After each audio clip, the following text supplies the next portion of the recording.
C'est bien. Continuez comme ça.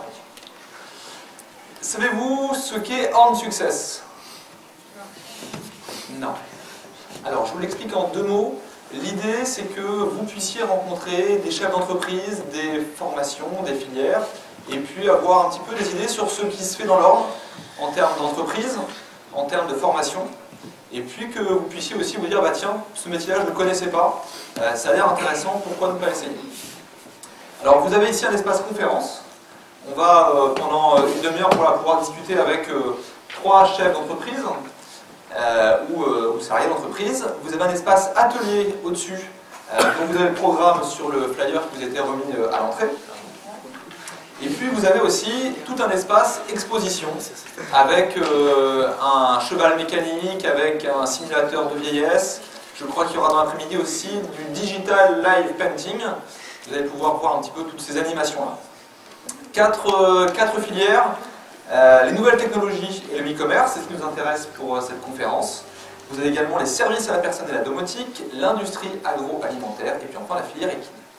Alors nous sommes ensemble, en tout cas pour cette conférence, pour une demi-heure. Et je suis donc accompagné de Stéphanie Buitecante, voilà, de Guarana Communication, Johan Pinto du site lesmatériaux.com et Laurent Boitel du site cousette.com. Et nous avons près de la régie également Camille Sringsky, qui est graphiste pour la société, enfin pour sa société, son entreprise pixel.pom. Donc on va attraper le micro qui est juste derrière. Et alors, pour commencer, ce que je vous propose, c'est de vous présenter en un mot, de manière très très rapide, vous redire éventuellement votre nom et puis effectivement la fonction et description très rapide de l'entreprise. Donc je vous rappelle, à la conférence, nouvelles technologies et e-commerce. Petite particularité, vous avez le droit d'utiliser bien sûr vos téléphones portables. Évitez de mettre la sonnerie, ça m'arrange. Par contre, vous allez pouvoir tweeter ou envoyer des SMS pour poser des questions. Le numéro s'affiche en ce moment sur l'écran au-dessus de nous. Et donc, vous pouvez poser toutes les questions que vous voulez. On les aura en direct sur l'écran et on pourra y répondre. Stéphanie, je vous laisse vous présenter. Eh bien, bonjour à tous. Donc, je suis Stéphanie Buitecante de Guarana Communication. J'ai créé ma structure il y a environ 6 ans, de cela aujourd'hui, et je suis spécialisée dans la création rédactionnelle et iconographique pour le print et le web. Ça veut dire que je peux à la fois créer les textes, mais aussi les visuels pour tout support de communication, aussi bien édition que site internet.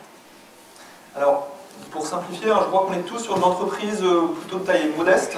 Oui, tout à fait. Oui, voilà. Complètement. Je suis la seule responsable de cette structure et j'externalise tout pour justement pouvoir avoir des frais moindres en termes de gestion.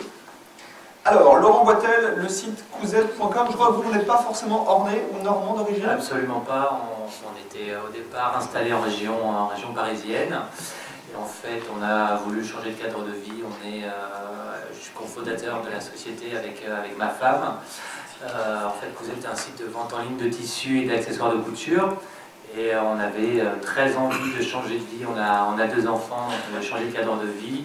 Et notre structure à Paris, que ce soit professionnelle et personnelle, ne nous permettait plus de rester en région parisienne. Et c'était l'occasion de s'installer dans l'Orne en août dernier. Donc c'est tout nouveau, tout beau. Alors ce qui est intéressant de voir, c'est qu'effectivement l'Orne, on peut quand on y habite parfois avoir le sentiment que c'est un territoire qui, on va dire, est en perte de vitesse pour être gentil ou qui est vieillissant. Et en fait, pas forcément. Il y a des gens qui viennent de Paris notamment, qui ont pour eux un intérêt de venir s'installer dans l'Orne. Alors, on détaillera après le pourquoi. Pourquoi vous êtes venu dans l'Orne, quels sont vraiment les intérêts pour vous, mais effectivement, on n'est pas forcément sur la campagne, entre guillemets, et mais matériaux.com, Johan Pinto, encore un site internet. Bonjour à tous, je vois qu'il y a beaucoup de jeunes. Ça fait plaisir parce qu'il y a 15 ans, j'étais à votre place. Donc aujourd'hui, on va essayer de susciter l'envie, vous donner envie d'être des entrepreneurs. Moi, je suis Johan Pinto. J'ai toujours évolué dans le domaine du matériau, de la construction. Et j'ai fondé, il y a 4 ans, lesmatériaux.com. On vend des matériaux sur Internet. Les matériaux, c'est pas très glamour. Ça serait beaucoup plus sympa de vendre du sac Longchamp ou de faire comme Place des Tendances. Cependant, Internet, c'est quand même un canal dans lequel vous pourrez vous épanouir, sur lequel aujourd'hui, vous êtes jeunes, vous rêvez tous de gagner de l'argent, de devenir riche. Vous avez dû entendre il y a quelques jours qu'il y avait un jeune de 17 ans qui avait vendu 30 millions de dollars sur le site internet. Et bien on va essayer de vous transmettre ça, vous expliquer un petit peu comment on peut s'y prendre. Vous voyez, en ce qui me concerne, j'étais maçon, carreleur. Aujourd'hui, je suis patron d'une petite PME de 25 personnes. Dans 3 ans, on sera 100 et on réalise des millions d'euros de chiffre d'affaires. Voilà. La magie d'Internet. La magie d'Internet. Et le goût d'entreprendre. Et effectivement, la faculté à pouvoir entreprendre. Je pense que d'entre vous, il y a certainement une proportion de personnes qui sont des âmes d'entrepreneurs. Donc après, on peut, dans certains cas, le savoir, et dans d'autres cas, on ne s'en rend pas forcément compte. Ça paraît inaccessible. On va essayer d'en causer cet après-midi. Une quatrième personne qui n'est pas avec nous sur le canapé, parce qu'on a un petit dispositif pour qu'elle puisse dessiner en direct, Camille Srinsky. Alors, excusez-moi pour la prononciation, c'est pas un nom que j'évite de prononcer si souvent que ça. Camille, un petit mot sur ton métier, ton entreprise. Donc moi j'ai créé mon entreprise Pixel.com il y a 1 an. Je suis graphiste, designer et web designer. Donc je crée de la communication autant papier que web. Et je suis pour l'instant seule dans mon entreprise, je n'ai pas d'employé encore, du moins d'un an. Voilà. Alors, on va montrer rapidement les sites internet de chacun, puisqu'on parle de nouvelles technologies e-commerce, c'est intéressant de montrer les sites. De temps en temps, vous pourrez avoir sur l'écran le travail de Camille qui va essayer de peindre de manière digitale pour nous en direct. Alors, les conditions sont évidemment pas idéales pour elle pour travailler, elle a un tout petit bout d'écran, mais elle a accepté gentiment de faire quelques essais pour vous montrer à quoi ça ressemble. Quand elle sera installée, ce sera plus facile pour vous. Alors là, on a le site mesmatériaux.com, si je ne dis pas de bêtises. Voilà à quoi ça ressemble. Ça, c'est Guarana Communication. Voilà. Là, on a Pixelpom. Et puis, coolz.com, vente de tissus en ligne. Alors, vous avez préparé, je crois, en plus des documents, des PowerPoint. Je vous laisse commencer à présenter le vôtre. Alors, on a une petite télécommande qui est juste là. Voilà. Alors, on va essayer de faire relativement rapide. Et puis que tout le monde puisse s'exprimer, puis que effectivement vous puissiez poser vos questions. Alors, n'hésitez pas à un numéro de téléphone que vous avez sur l'écran. Vous pouvez vous en servir pour poser vos questions par SMS. Alors, vous verrez après le numéro de téléphone. Donc, à nouveau, bonjour. Avant de vous présenter et de rentrer vraiment dans le vif du sujet, j'avais envie juste de vous présenter un peu mon parcours pour vous dire qu'il n'y a pas de parcours type. Ça, c'est important, je pense vraiment en préambule de cette rencontre de vous le dire. Évidemment, il ne faut pas avoir des parcours complètement diamétralement opposés de la spécialité à laquelle on se destine. Maintenant, il y a différents chemins qui peuvent mener finalement au même but. Pour ma part, comme je vous l'ai dit, je suis rédactrice à la fois pour l'édition et le web. Pour autant, avant, j'ai fait des études de droit, des études de communication et puis également de psychologie. Donc vous voyez qu'il n'y a pas vraiment un chemin, mais que c'est surtout une envie et qui peut parfois donc vraiment être un stimulus déclencheur pour Entrepoint. Donc, je vais vous parler plus particulièrement de rédaction. Aujourd'hui, même si mon entreprise propose également de la prise de vue, comme je vous l'avais dit. Et comme c'est mon métier de base, ça me semble un peu plus facile pour moi de vous en parler. Donc finalement, je vais d'abord vous dire ce qu'est rédiger. Rédiger, c'est tout bête. C'est diffuser un message écrit à un public cible. Clairement, on n'écrit pas de la même façon à des ados qu'à des seniors. On ne leur vend pas les mêmes produits. Donc tout simplement, il va y avoir une forme qu'il va falloir adapter au type d'audience qui est la vôtre. Donc voilà, une cible, c'est une catégorie de personnes à toucher. On parle souvent de la ménagère de moins de 50 ans, des seniors, des jeunes. Eh bien, on va trouver des mots différents pour toucher tous ces publics. Donc le B.A.B.A, c'est justement ça, adapter les mots, le ton du message à transmettre au public visé. Donc voilà, vous n'allez pas parler à cette personne de la même façon que vous allez parler à Madame Michu, 65 ans, Berck-sur-Mer. Donc, selon l'âge, le registre, les tons, le registre de l'humour, par contre, est très différent. La communication doit en tenir compte pour informer ou vendre des produits, que ce soit sur le net ou sur l'édition, peu importe. Ou à la radio, justement, aussi. C'est une autre forme de rédaction. Donc pourquoi écrire? Comme je vous l'avais dit, pour informer, vendre et pour échanger des idées. Donc bien sûr, ce type d'écriture va différer aussi en fonction du support. Vous n'allez pas lire un article dans Le Monde ou dans Le Figaro, et ça ne sera pas écrit de la même façon que sur Internet, où on va droit au but, ou par contre sur un support papier, vous aurez davantage le temps de rentrer dans les détails. Et bien évidemment sur Facebook, par exemple, on n'échangera pas non plus des idées qui seront les mêmes et traitées de la même façon sur différents canaux. Donc voilà, dans un journal, des phrases plus longues. Sur le web, des phrases courtes. Pour optimiser également le référencement sur Google, on va prendre un certain nombre de mots qu'on va répéter un certain nombre de fois pour que quand vous allez par exemple sur Google, vous tapez, je vous dis n'importe quoi, production de confiture à l'île de Ré, eh bien il y a l'entreprise Tartampion à l'île de Ré qui fabrique des confitures qui va remonter en première ou deuxième position sur Google. Et bien ça aussi, c'est tout simplement une méthode de communication et de rédaction que l'on inclut dans une discipline qui s'appelle le web marketing.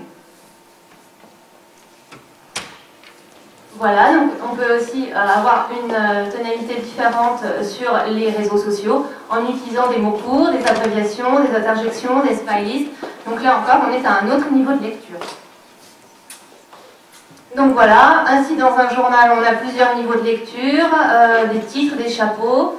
On peut avoir, c'est ça qui est intéressant, je trouve, 100 niveaux de lecture dans un journal quotidien avec les textes et les images. Donc vous voyez que quelle que soit la forme ou le fond du message, on pourra toujours retenir finalement quelque chose qui nous intéresse, qui est de l'ordre peut-être de l'anecdote ou vraiment plus du détail.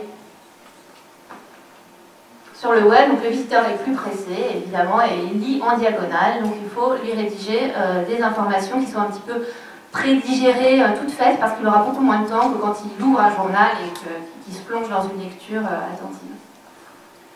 Voilà, donc en fait, la finalité recherchée sur le web est informer sans entrer dans le détail. On parle de lecture zapping. À l'écran, on lit 25% moins vite que sur le papier. Contrairement à ce qu'on peut croire. Parce qu'on lit en diagonale, on retire des choses par-ci par-là, mais ça n'a pas du tout la même démarche, comme je viens de vous l'expliquer. Alors, pas forcément pour aller jusqu'au bout, il reste encore beaucoup de slides? Je crois pas, non. D'accord, alors s'il nous reste 2-3, on y va, on fait. Donc, bon là, comme je vous disais, sur les réseaux sociaux, là, on a juste des idées, des mots-clés. Donc, les métiers autour des nouvelles technologies d'information et de la communication, des NTIC, on en a plusieurs, bien sûr, le mien, rédacteur. Il y a aussi des designers ou des web designers, donc Camille pourrait éventuellement vous en parler si elle le souhaite. Des web marketeurs, je vois donc Cédric dans la salle qui vient de faire sa grande apparition. Donc voilà, si ces personnes vont vous en parler puisqu'elles sont toutes au sein de la pépinière StarTech, c'est le moment ou jamais pour vous aussi d'avoir une vision très exhaustive des métiers aujourd'hui présents sur le web. Donc voilà, justement, je voulais vous faire un bref topo des entreprises que vous pouvez trouver dans l'Orne et qui évoluent justement dans le domaine des nouvelles technologies. Mis à part la mienne, vous avez donc l'entreprise de Camille, pixelpom.com et non pas .com, excusez-moi. Ipsy Piletti, donc l'entreprise de Cédric. Et puis, une personne qui n'est pas là aujourd'hui et qui est une agence conseil de communication, Agnès Thomas. Voilà, donc écoutez, là je vous disais on va passer après sur les études peut-être. Comme vous voulez. Du coup, pour avoir les différentes parties. D'accord. Et puis on va revenir, c'est intéressant, c'est aussi pour ça que vous êtes là, savoir comment on peut devenir effectivement designer, graphiste, rédacteur, etc. Un mot chacun de vous, alors c'est malheureusement un petit peu plus court, mais quand même, que vous puissiez vous exprimer largement sur votre entreprise. Couzette, c'est une entreprise parisienne d'origine qui vient dans l'Orne. Comment ça s'est passé?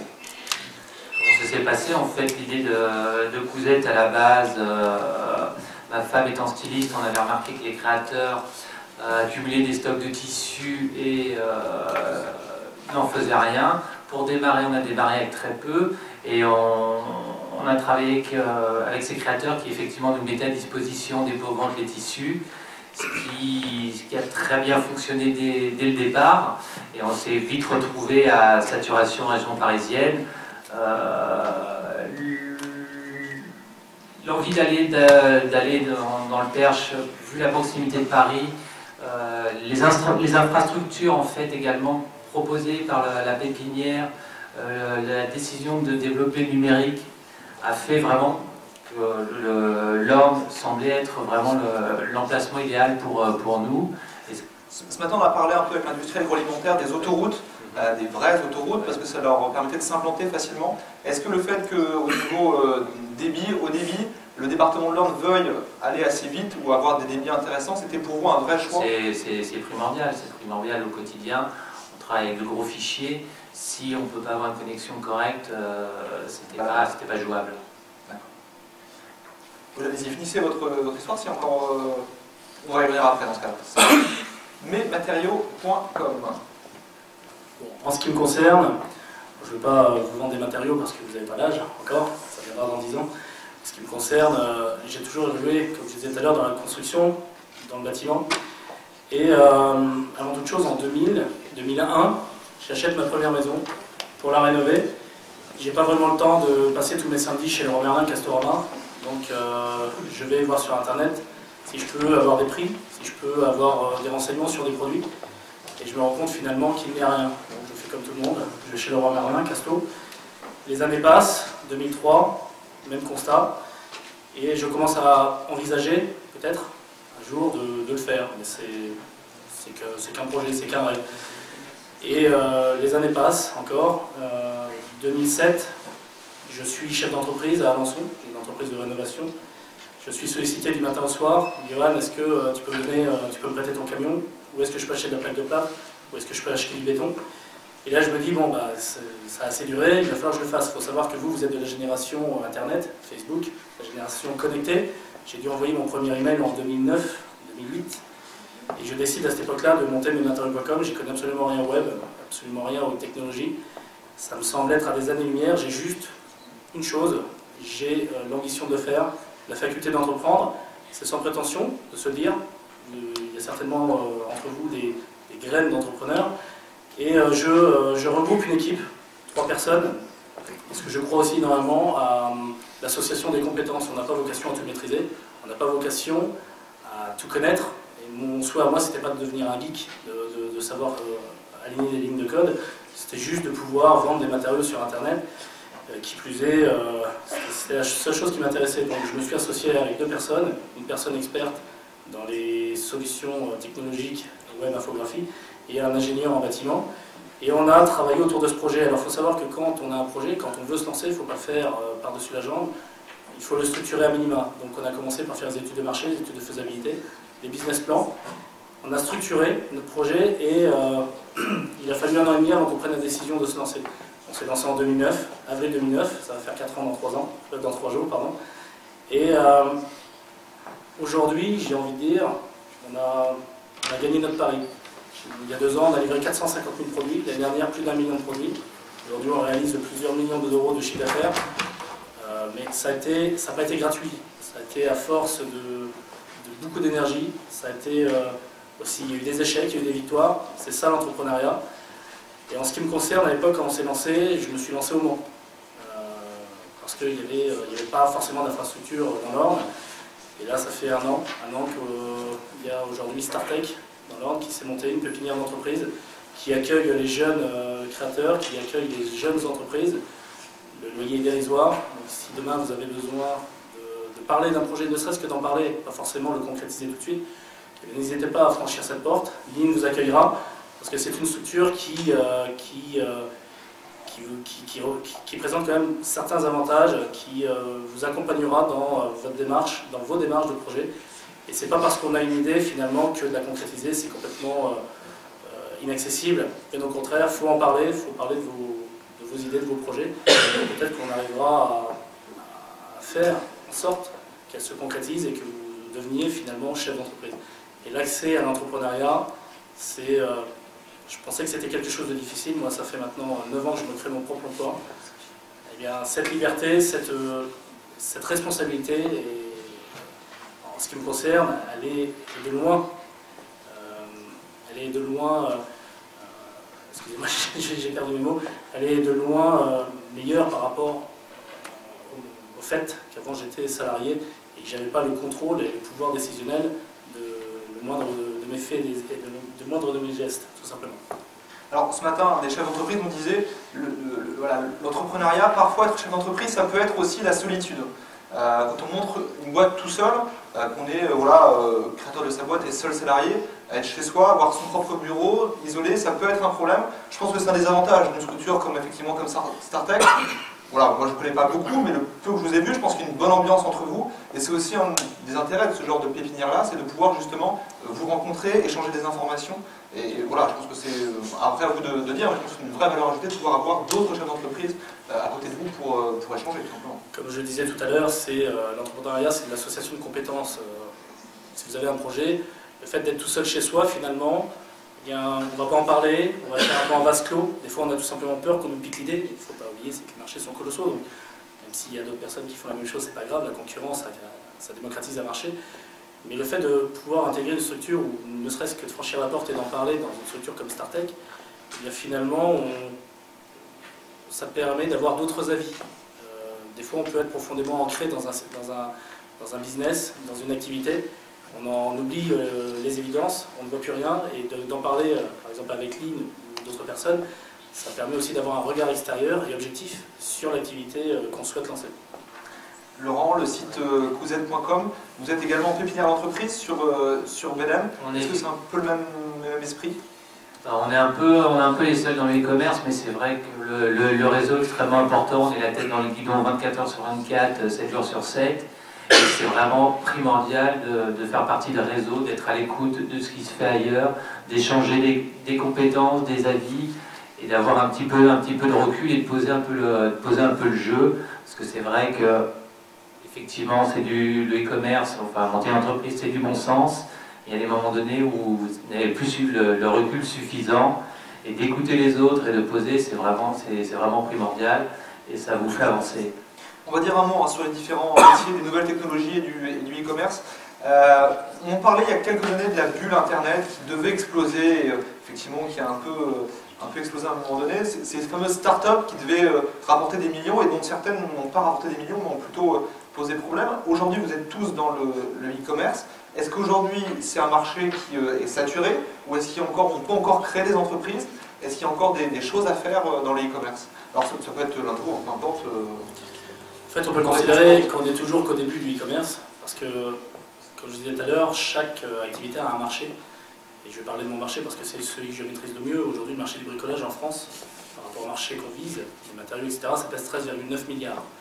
Et après, on va parler de pénétration de marché, c'est-à-dire que dans quelle proportion le web va pénétrer ce marché. Et aujourd'hui, en ce qui nous concerne, c'est 1,2%. Donc il y a encore énormément de choses à faire.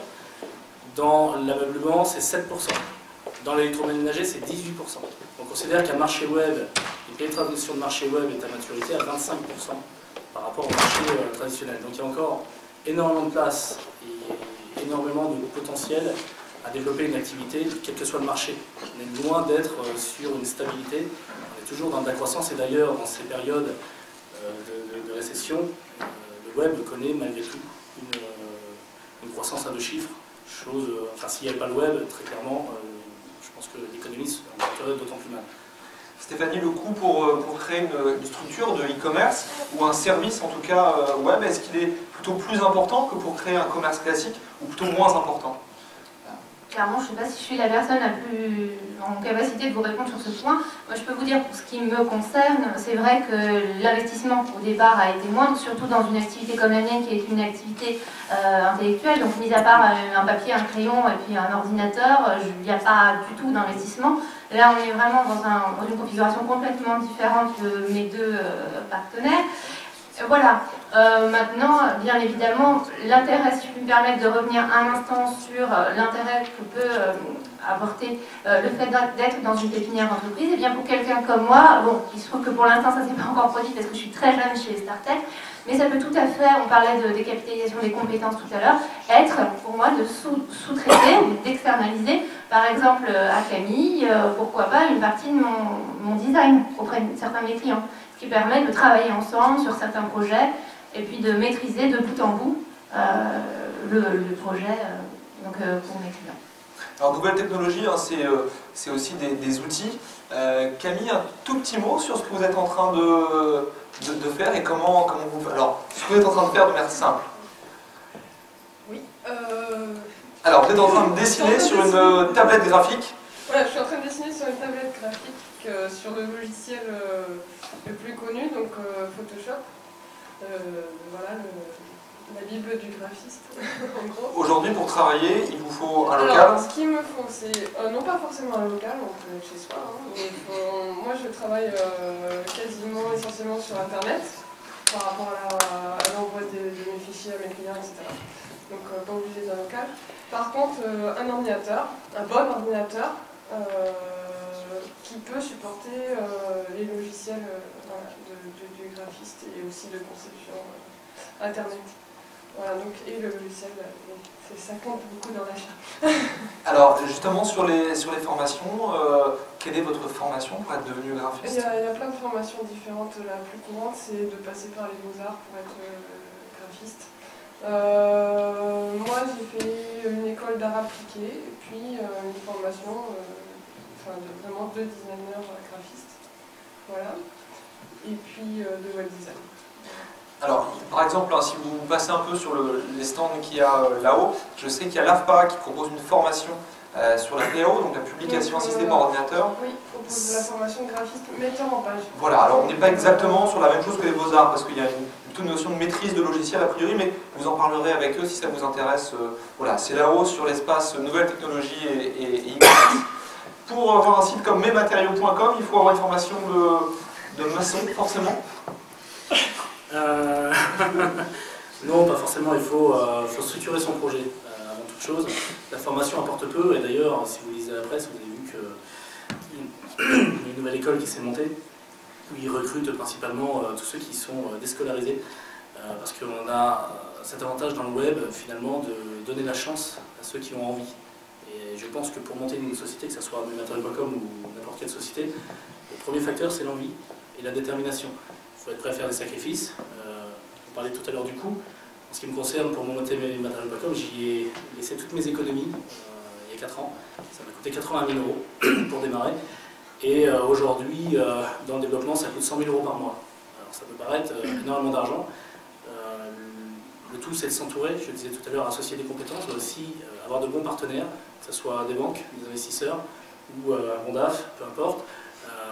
Parce qu'on n'a pas vocation à tout maîtriser, je le disais aussi tout à l'heure, mais finalement, il faut prendre les bonnes décisions. Être chef d'entreprise, c'est aussi gérer le risque.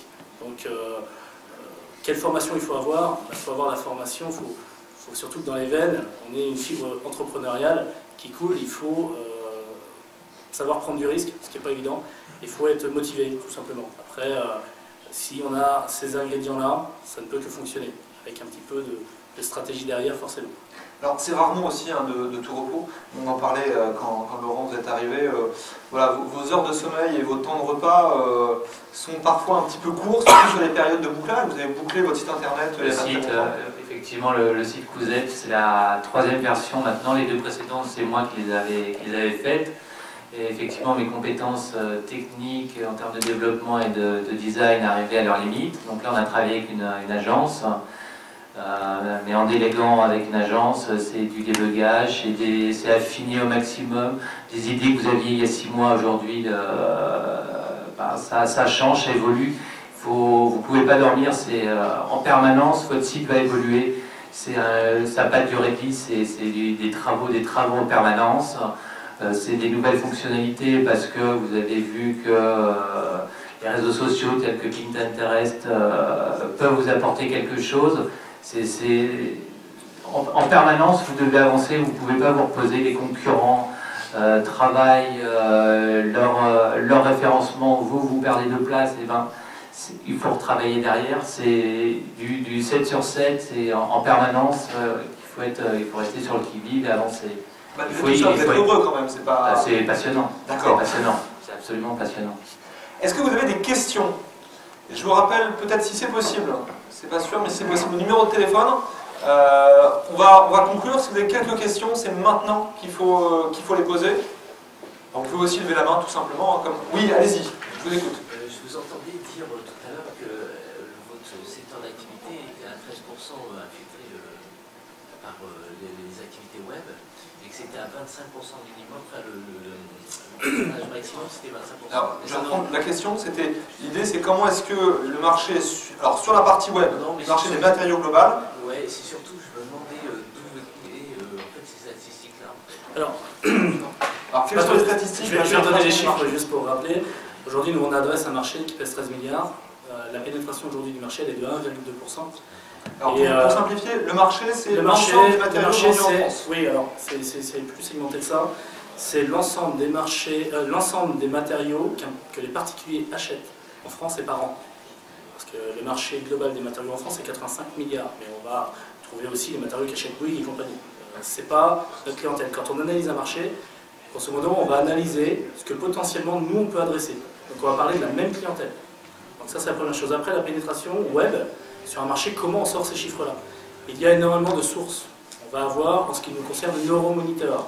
Ce sont des organismes spécialisés qui font des études, des enquêtes auprès, sur le terrain, auprès des majors de la construction, du bâtiment, des fédérations. Et après, on achète tout simplement ces statistiques-là. Parce que, il faut se le dire, on ne peut pas, quand on est chef d'entreprise, faire les choses à l'intuition. On est obligé, à un moment donné, de étayer. Et dès lors qu'on structure un projet, qu'on fait une étude de marché, et après une étude de faisabilité, eh bien, il faut que tout soit étayé, parce que quand vous allez voir un banquier derrière pour monter votre projet, lui, il se fera un vilain plaisir de poser ce genre de questions, et vous sortez d'où ces chiffres-là. Et pour le coup, il faudra étayer. Tout est étayé aujourd'hui, dès lors qu'on travaille à marché et des chiffres par définition. Moi, j'ai une question à vous poser. Est-ce que dans cette salle, vous êtes jeunes, pour la plupart, est-ce qu'il y en a d'entre vous qui envisagent un jour d'être leur propre patron? Vous pouvez lever la main. 1, 2, 3, 4. Et qui pense qu'être patron, c'est impossible?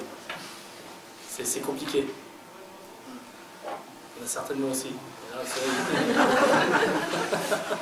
Dans le premier rang, ne joue pas. Et bien pour vous, quand vous vous sentirez prêt, n'hésitez pas à franchir la porte de StarTech, parce que vous avez certainement des choses à dire, et ils ont certainement des choses aussi à vous raconter. En tout cas, c'est important, parce qu'en ce qui me concerne, quand j'avais votre âge, je ne pensais pas être chef d'entreprise. Je voulais avant tout, c'est gagner ma vie, me mettre en ménage avec ma copine, et puis vivre, aller en boîte de nuit et compagnie comme vous. Et puis un jour, on se dit pourquoi pas. Et des fois, on ne le sait pas. Et finalement, après, ça devient une évidence. Donc, il y a peut-être moins de boîtes de nuit, par contre. Oui, mais moi, je le vis pas mal, le fait d'être chef d'entreprise, parce que comme je structure les choses, j'essaye de m'imposer une certaine rigueur. Ce qui fait que finalement, aujourd'hui, je fais 9 heures de boulot par jour. Et je gagne très bien ma vie. Et je le vis pas plus mal que quand j'étais salarié. Donc, après, je le dis aussi simplement, je ne serai pas chef d'entreprise pour gagner le SMIC. Ça, c'est quelque chose qui ne fait pas partie de ma philosophie, je ne le comprends pas. Et ça, après, chacun voyage, chacun a ses objectifs et ses ambitions. Au démarrage, j'étais 1 an et demi sans gagner de salaire. C'est aussi des choix qu'on fait. Mais aujourd'hui, je ne regrette en rien, je le vis bien. J'ai une femme et des enfants, ils n'en souffrent pas, moi non plus. Bon, voilà, moi, je trouve ça fun d'être chef d'entreprise. Si tant est qu'on est bien entouré, ça c'est important. Merci beaucoup, je crois qu'on peut les applaudir.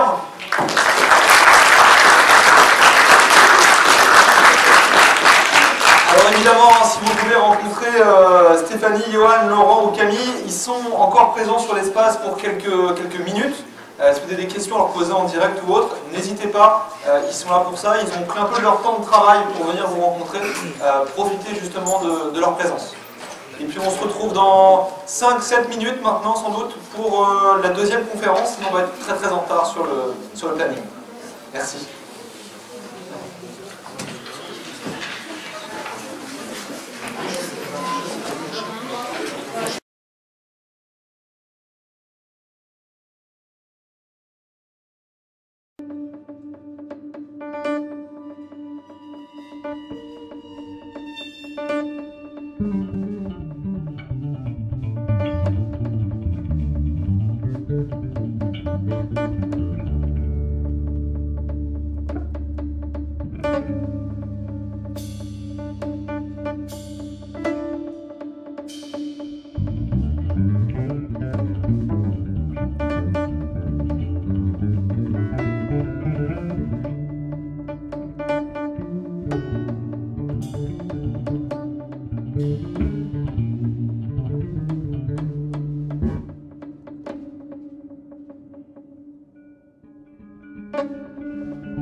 Quitte à le prendre, quitte à ce qu'il soit plus nerveux vers la fin, quoi. Mais au début, il faut qu'on soit quand même à un niveau.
quitte à le prendre, quitte à ce qu'il soit plus nerveux vers la fin, quoi. Mais au début, il faut qu'on soit quand même à un niveau.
quitte à ce qu'il soit plus nerveux vers la fin, quoi. Mais au début, il faut qu'on soit quand même à un niveau...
Sont restés, à ceux qui sont arrivés peut-être bonjour. Le titre de la conférence, les autoroutes de la communication recrutent dans l'ordre. On a fait un titre qui avait de l'allure. On va voir ensemble si effectivement ces fameuses autoroutes de la communication, elles recrutent bien effectivement dans l'ordre et ailleurs. Alors, l'amphi est pas plein, c'est le moins qu'on puisse dire. Malgré tout, on a quand même la caméra qui filme. Et ces conférences seront aussi mises en ligne sur Internet. Et on incitera aussi les écoles, notamment, certaines étaient intéressées ce matin, pour regarder ces vidéos-là en cours et pouvoir éventuellement vous poser des questions a posteriori si l'envie se fait sentir. Alors on fait le tour de table rapidement. À ma gauche, Chris Tribec, exact. Sans l'accent, désolé, de Cileam. Exact. Emmanuel Bauger d'Uranus Micro. On a également Pierre Poussin d'e-Concept, Thibaut Pelleret de WeConnect et enfin Alex Varadi d'AZ Network. On va faire le tour chacun, si vous pouviez voilà, donner votre fonction et puis en deux mots, votre entreprise, en quoi elle consiste, où elle se situe. Très bien, donc je suis Chris Tribec, je suis nationalité anglaise, donc voilà, c'est pour ça j'ai un accent. Donc je travaille pour Cileam en tant qu'ingénieur technique commercial, je suis également un des 3 associés. Donc, Cileam, c'est une société qui est spécialisée dans les logiciels open source, donc disponibles, gratuits, modifiables, surtout pour les entreprises, pour les aider à gérer leur société quotidiennement, tout type d'entreprise, que ce soit des petites, des grosses négociations, logistiques, absolument tout ce qui est possible. Donc, on est dans un ensemble depuis 2008. Dans StarTech ou ailleurs? Ailleurs. Donc on a été créé ailleurs par 2 associés qui sont là. D'accord, très bien. Emmanuel Bauger, Uranus Micro sur Mortagne. Bonjour, donc je m'appelle Emmanuel Bauger, effectivement.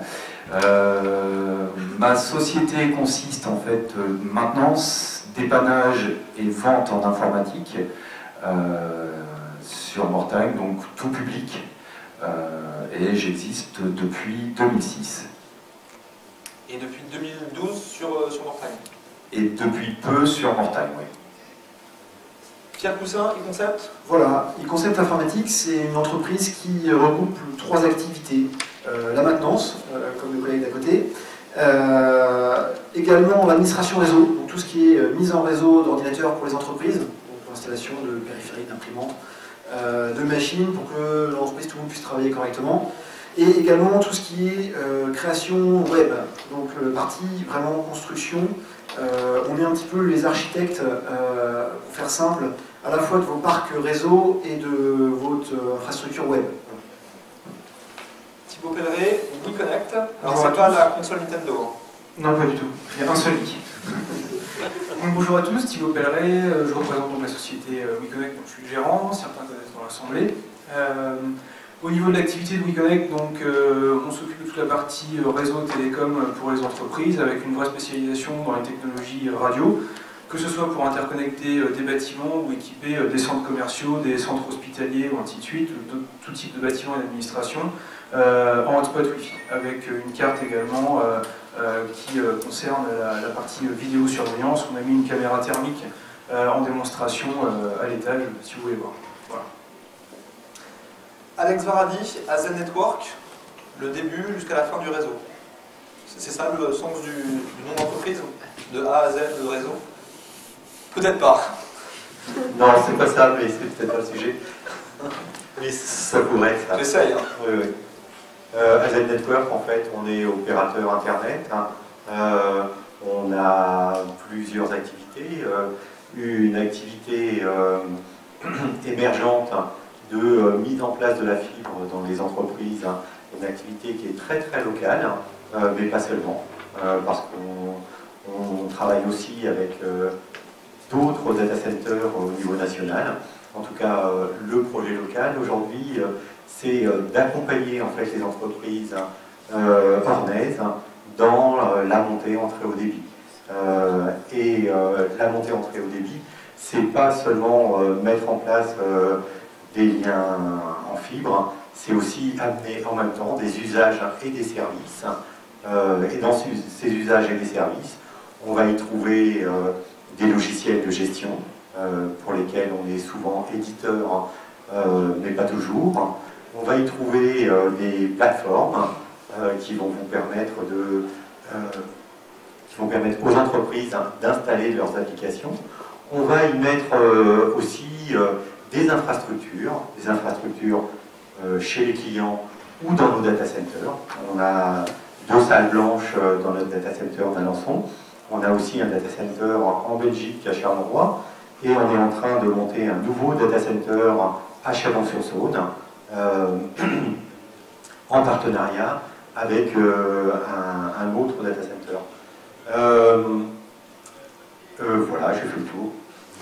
La présence dans l'Orne, est-ce qu'il y a une raison particulière pour chacun de vous? Est-ce que l'Orne a un département exceptionnel au niveau, je ne sais pas, du haut débit par exemple? Est-ce que c'est le climat ornais si particulier qui attire les entreprises? Est-ce que c'est voilà, le lieu de naissance qui fait qu'on a envie de rester chez soi? Oui, moi c'est le lieu de naissance. En fait, je suis ornais, alors pas de naissance, hein, mais depuis très très longtemps. Mon épouse était alençonnaise. Ce qui explique en fait cette attache au territoire sur lequel, justement j'en parlais avec M. Pinto qui me disait mais c'était quoi vous, votre impulsion pour créer votre entreprise?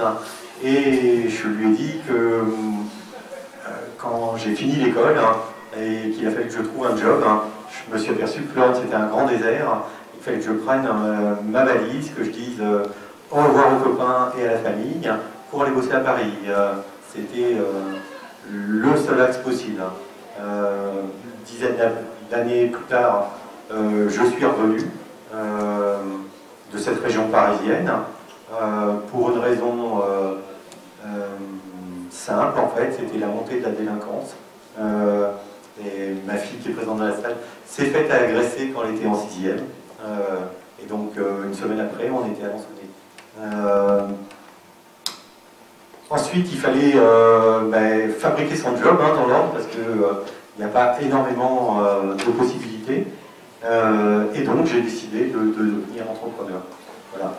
Une fois qu'on est entrepreneur et qu'on arrive à exister, il peut y avoir une étape supplémentaire. Cette étape, en fait, c'est le développement. Et c'est de se dire, exister tout seul, c'est bien, mais si on arrive à permettre à d'autres de le faire, et bien en fait ça pérennise en fait notre installation sur le territoire et voilà, c'est ce que je m'emploie à faire maintenant depuis 14 ans. Alors on va poser la même question à chacun de vous, juste un tout petit mot en plus dessus. Est-ce qu'il y a une limitation par contre du fait d'être dans l'Orne et pas sur Paris?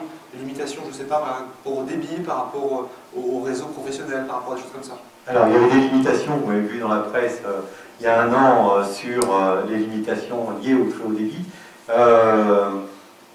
La CUA en fait a entendu les messages qu'on lui a passés en mettant en place des fourreaux en zone découpe, des fourreaux qu'on exploitera maintenant et qui nous permettront justement de distribuer le très haut débit dans les entreprises de la zone découpe en priorité. Ça c'était une limitation. Ce que je peux vous dire, et Cécile a tweeté ça ce matin, c'est que la fibre en fait est passé dans ces fourreaux ce matin. C'était extraordinaire de voir ça. Et donc, on sera connecté le 2 avril. Alors, c'est une date qui est simple pour moi, c'est mon anniversaire en fait, mon jour de naissance. Et donc, le 2 avril, on sera connecté à TH1 et à TH2.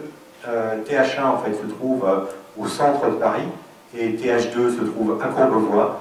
Donc, Alençon, grâce à la CUA, grâce à la Z-Network, en fait, sera connecté à Internet de la même manière que n'importe quel data center parisien. Voilà.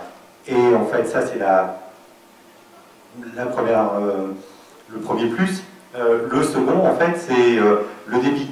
Ça veut dire que quand on achète du débit à Orange et qu'on le paye très très cher, on achète le moins possible et on essaye de gérer au mieux sa ressource. Quand on arrive à se connecter à TH2, aujourd'hui on passe, on était connecté à 100 mégas jusqu'à présent, on va être connecté en multi-gigas. Extraordinaire, extraordinaire. Mais rien ne sert d'aller à Paris. On a tout ce qu'il faut avancer. En tout cas pour les entreprises numériques.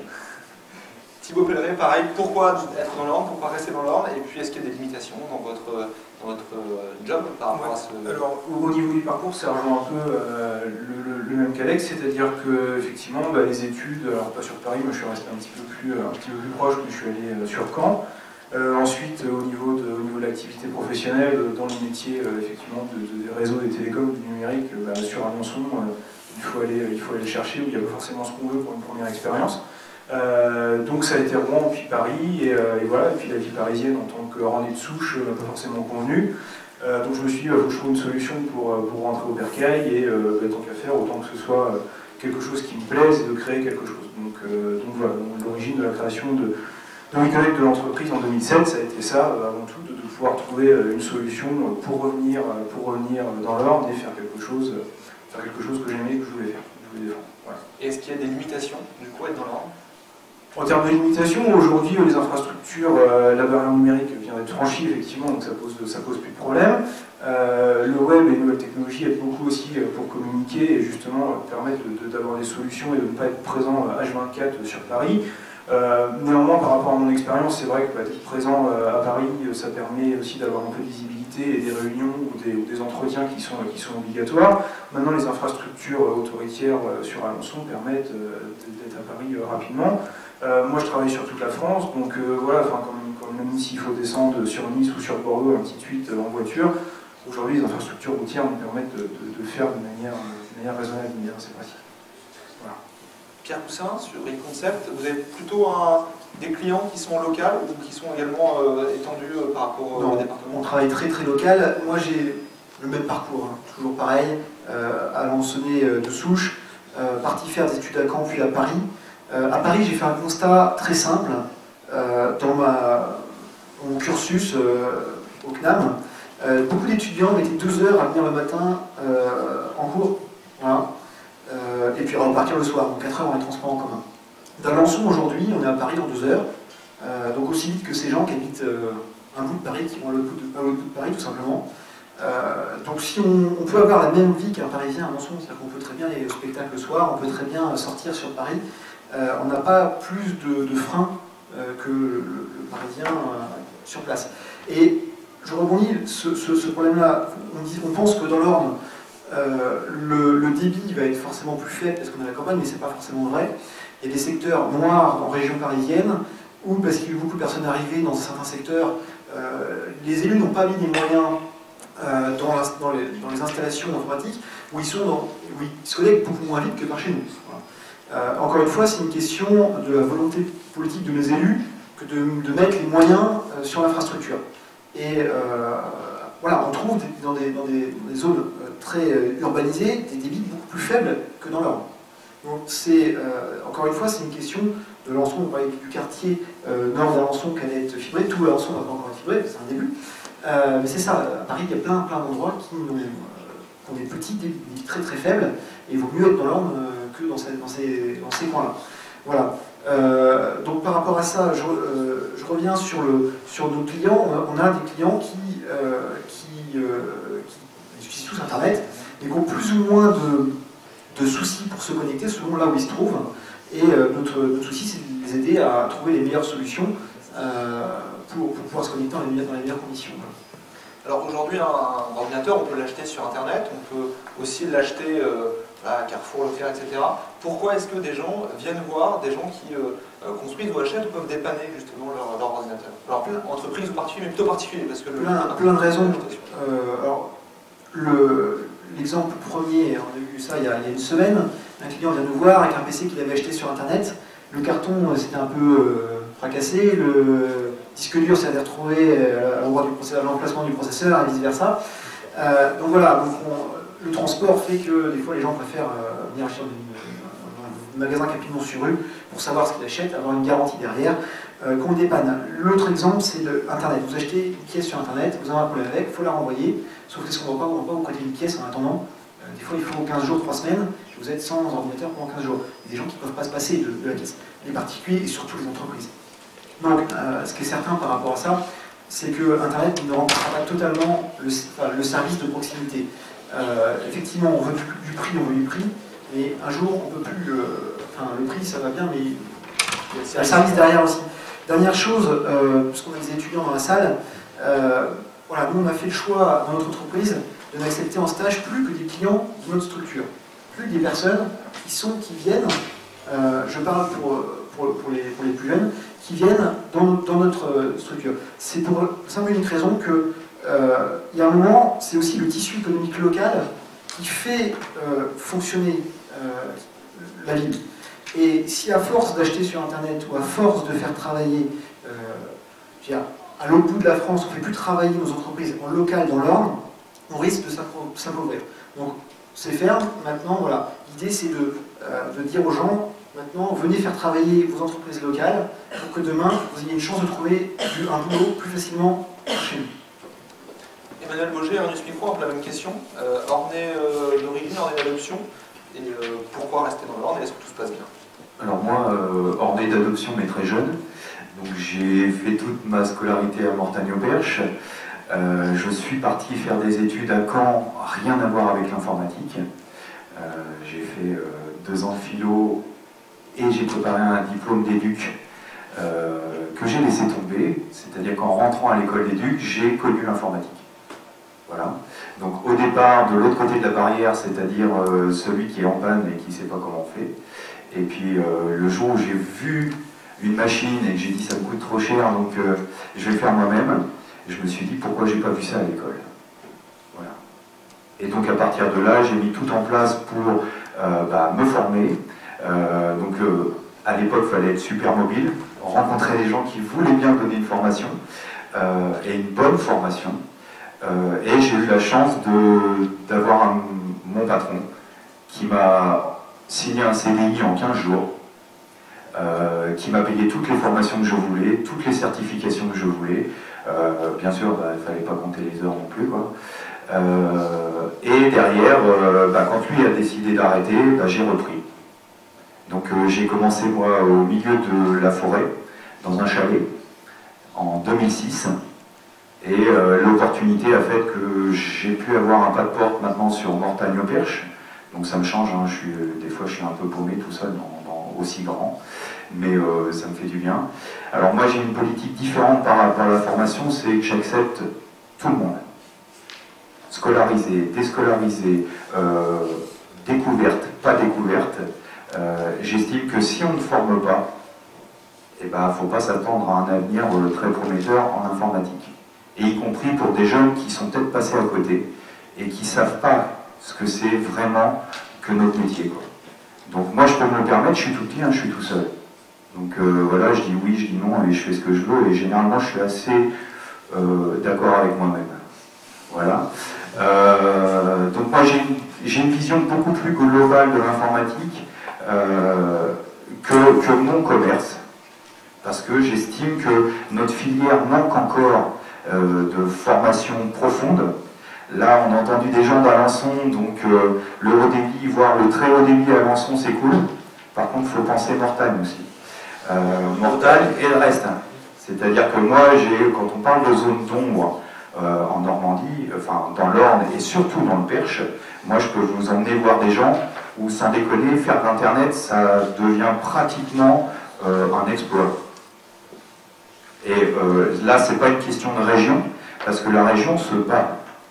Et ça, on ne le dit pas forcément, mais la région se bat, elle met en place des outils qui marchent ou qui ne marchent pas, et où les gens sont satisfaits, pas satisfaits, mais on ne peut pas satisfaire tout le monde de toute façon. Mais on a eu le satellite, on a eu le WiMAX, et tout ça, ça a été mis et subventionné par le département et la région. Et moi, j'estime que le très haut débit, c'est une chose. Maintenant, il faut penser à ceux qui n'ont pas de débit du tout. Voilà. Ça, c'est clair. Peut-être des gens qui habitent dans la campagne profonde du Perche, c'est ça?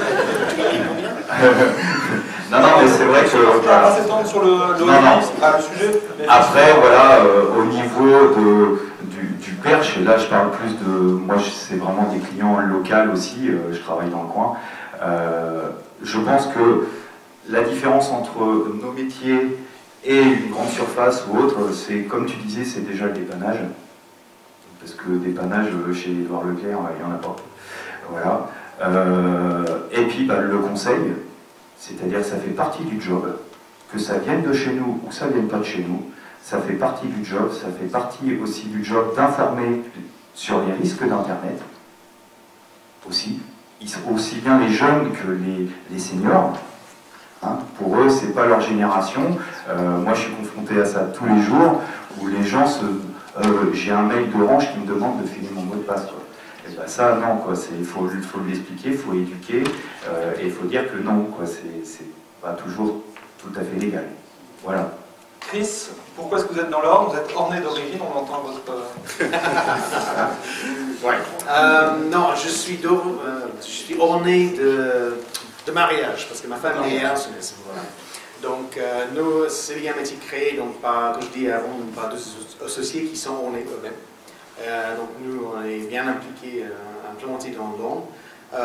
Par contre, nos clients, c'est un peu à l'inverse de mes collègues à gauche. C'est partout en France, aussi en Angleterre, aussi en Tunisie et aussi à La Réunion.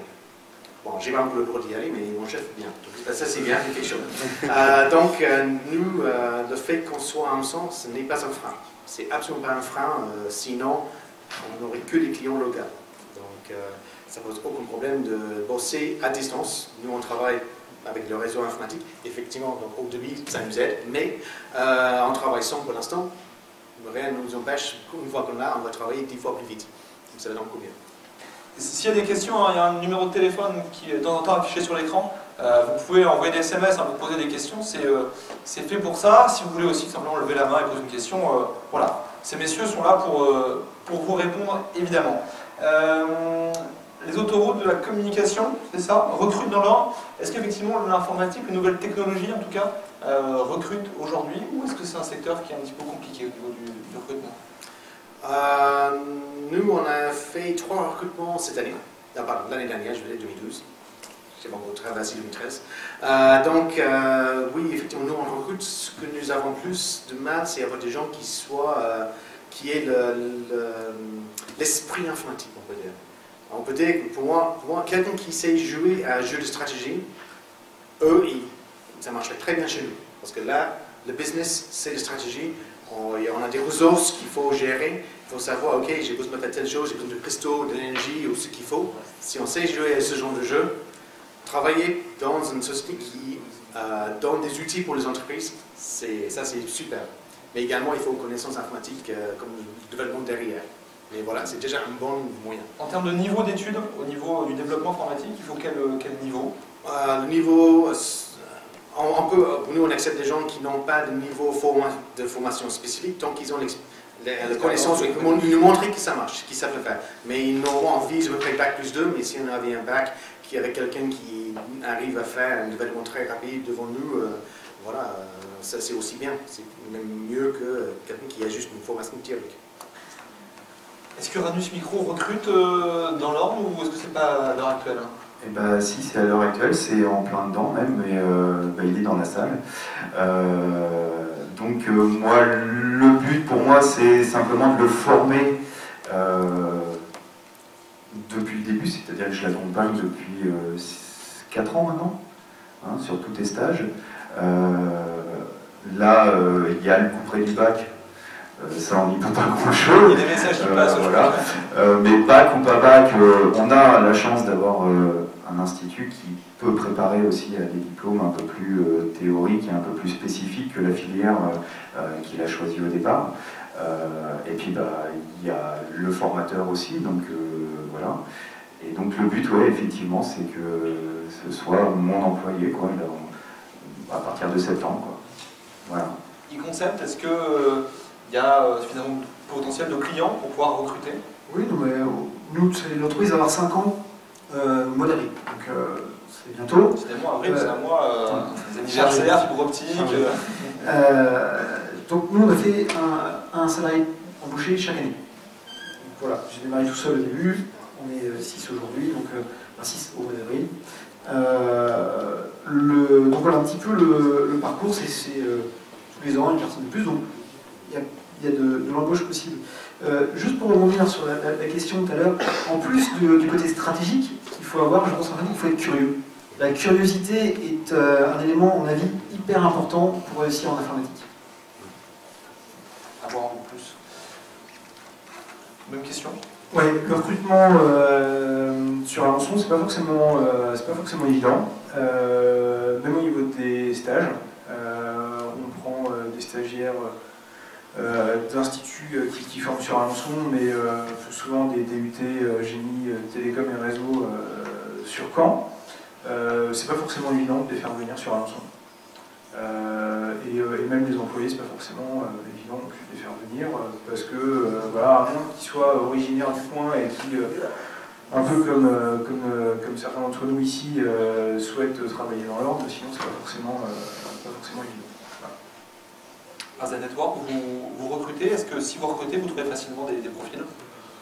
Alors en fait, nous on a une filière RH. En fait, on veut offrir souvent à des jeunes un principe de carrière. Une carrière avec une certaine vision, un chemin, comment on y va. Ça commence comment? On travaille avec l'IUT de IF.